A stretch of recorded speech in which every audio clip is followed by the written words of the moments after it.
History ಬುಕ್ಸಲ್ಲಿ usually ಬರೀ winners ಬಗ್ಗೆ ಅಷ್ಟೇ ಬರೆದಿರ್ತಾರೆ, ಆದರೆ ಕೆಲವೊಂದು ನೇಮ್ಗಳು ಅದೇ ಹಿಸ್ಟ್ರಿಲಿ ಮರೆಯಾಗ್ಬಿಡುತ್ತೆ.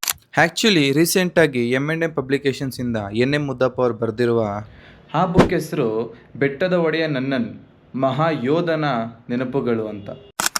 ಎಜಿಮಲೆ ರೂಲರ್, ಅಂಟರ್ ಕ್ಲೈನಿಂದ ಬಂದ ಒಂದು ವಾರಿಯರ್, ಪವರ್ಫುಲ್ ಎಂಪರರ್ಸ್ಗೆ ಎದುರಾಗಿ ನಿಂತಿದ್ದ ಕಿಂಗ್.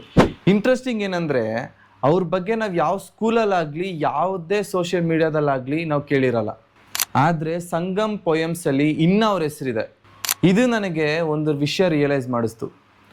ಹಿಸ್ಟ್ರಿ ಅಂದರೆ ಬರೀ ಡೇಟ್ಸ್ ಆ್ಯಂಡ್ ಬ್ಯಾಟಲ್ಸ್ ಅಲ್ಲ, ಅದು ಹ್ಯೂಮನ್ಸ್, ರೆಸಿಸ್ಟೆನ್ಸ್, ಪ್ರೈಡ್, ಲಾಸ್, ಮೆಮೊರೀಸ್ಗಳು. ಕೆಲವೊಂದು ರಾಜರು ಅವ್ರ ಕಿಂಗ್ಡಮ್ನ ಲೂಸ್ ಮಾಡ್ತಾರೆ, ಆದರೆ ಅವ್ರ ಸ್ಟೋರಿ ಜನ್ರೇಷನ್ ಸರ್ವೈವ್ ಆಗುತ್ತೆ. ಆನೆಸ್ಟಾಗಿ ತುಂಬ ಖುಷಿ ಆಗುತ್ತೆ. ಏನಕ್ಕಂದರೆ ಇಂಥ ಮರ್ತೋಗಿರೋ ಸ್ಟೋರಿನ ನಮ್ಮ ಮುದ್ದಪ್ಪ ಅವರು ನಮ್ಮ ಮುಂದೆ ತರ್ತಾ ಇದ್ದಾರೆ ಅಂದರೆ ಅದು ಸುಮ್ಮನೆ ಅಲ್ಲ.